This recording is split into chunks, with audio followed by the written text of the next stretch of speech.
Good morning. Ito yung part 2 natin. Ang nilagay natin dito ngayon. Yan na siya. Meron ng beetle. Kulay, ibig sabihin puform niya lang ng beetle siya. Marami pa siya magiging beetle. Yan. Yan, palabas na siya. Magiging beetle na yan. Mga ilang na lang. Kasama pa. Kinalat ko lang kasi yung iba ibang lagyanan nakap empty tulad nito empty na siya, nalagyan na uli natin para meron na uli siyang mga 15 days meron na uli tayong hatch ng beetle. Yan, marisigla na siya, medyo malamig pagka kasi pag medyo malamig mabagal ang produce ng beetle. Comment lang sa down below ng mga expert na ilang pagkakaano ko dito. Pag medyo malamig panahon mabagal ang ito po pagkagawa, nilagay ko na lang siya sa isang hindi naman siguro sila magkainan. Basta may hide lang sila. Tulad yan. Yan. Nakatago na sila dyan sa ilalim lahat. Doon sila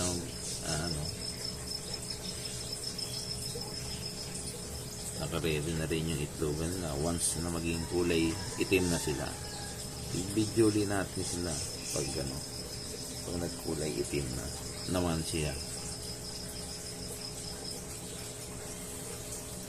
Marami pa uling bali dalawang box yan. Isang ganito, breedingan. Yan siya niyan. Tulad nung sa first video ko. Yan. Marami na magiging beetle po ulit. Yan. Basta magkulay brown yung paa niya. Huwag siya magkukulay brown. Huwag magkukulay black yung buong katawan. Minsan kahit piyupan na siya, namamatay pa rin dahil sa minsan doon ko kasi sila unang nilagay sa loob na medyo malamig, parang lalo sila.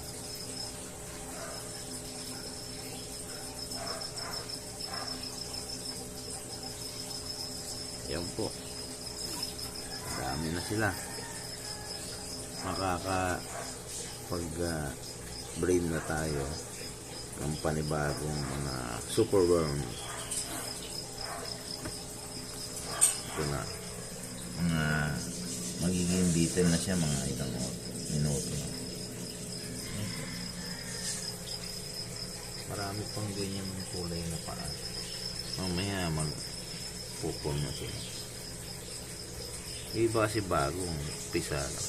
Bali ang sabi ng mga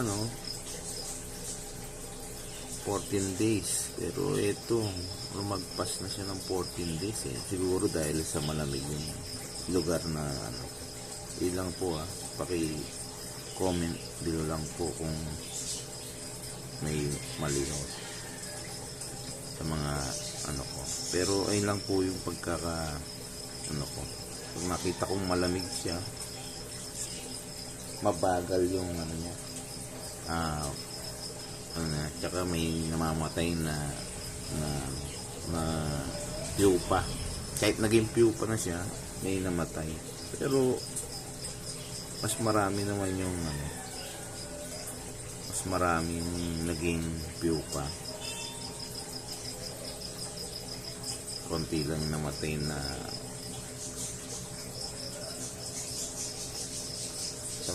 sa batch nila, konti lang. Ngayon natin nilagay na lang natin siya sa may grahe lang natin. Pag ngayon kasi maulan yan, maulan, medyo malamig yung panahon, matagal mag dry yung nila yung skin nila, hindi kaagad sila hindi kaagad nila may dry yung skin nila. Tulad na, press na press pa yung skin mo na eh. Naka-lotion yata.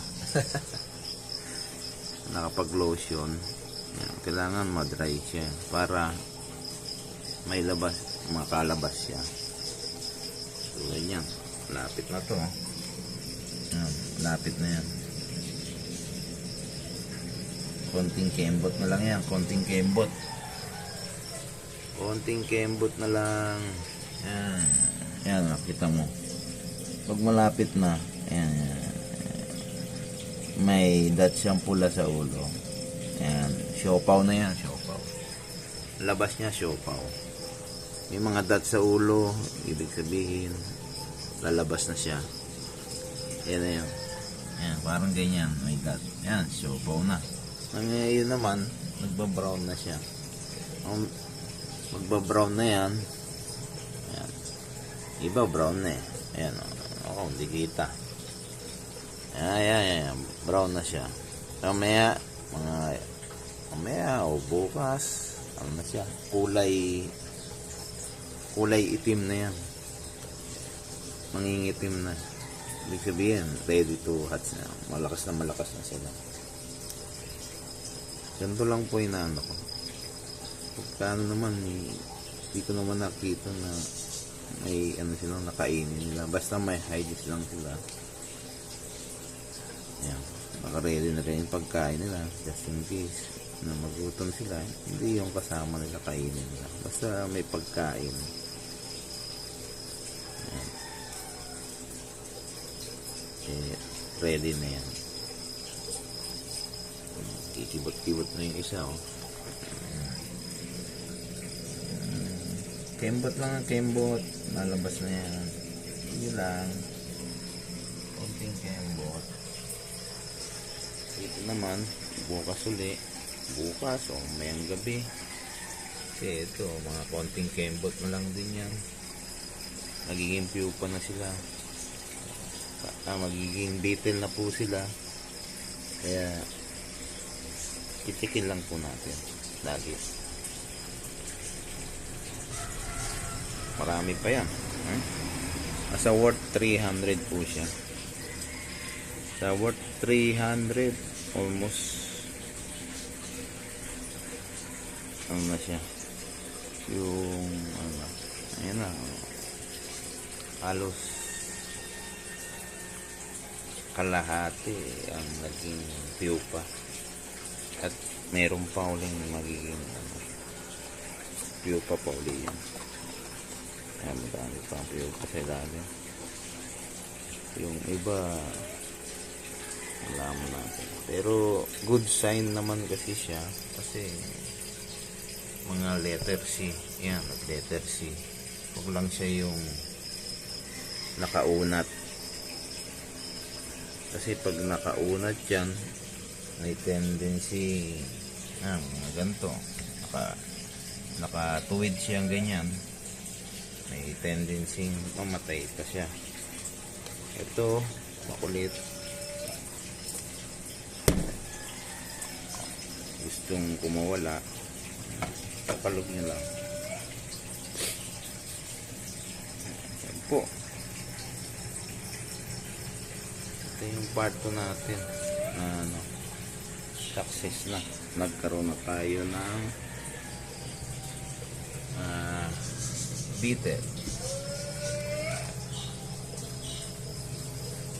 beetle na po siya. At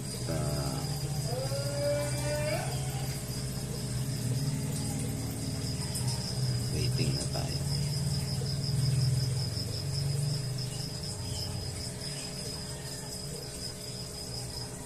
Yan, napakadami na nila.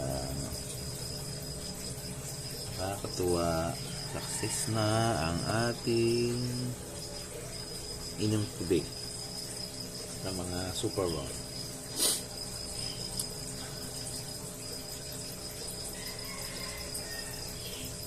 Talagang ano lang, hintay-hintay ka lang.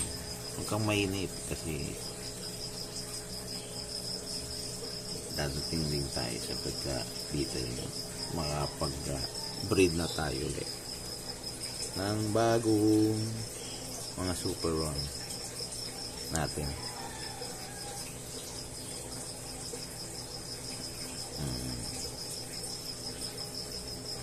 Hanggang sa muli, paki-click lang ang notification bell tsaka ng paki-subscribe lang po ang ating YouTube channel. Mag-message lang po kayo kung may katanungan kayo. Message lang po kayo. Maraming salamat.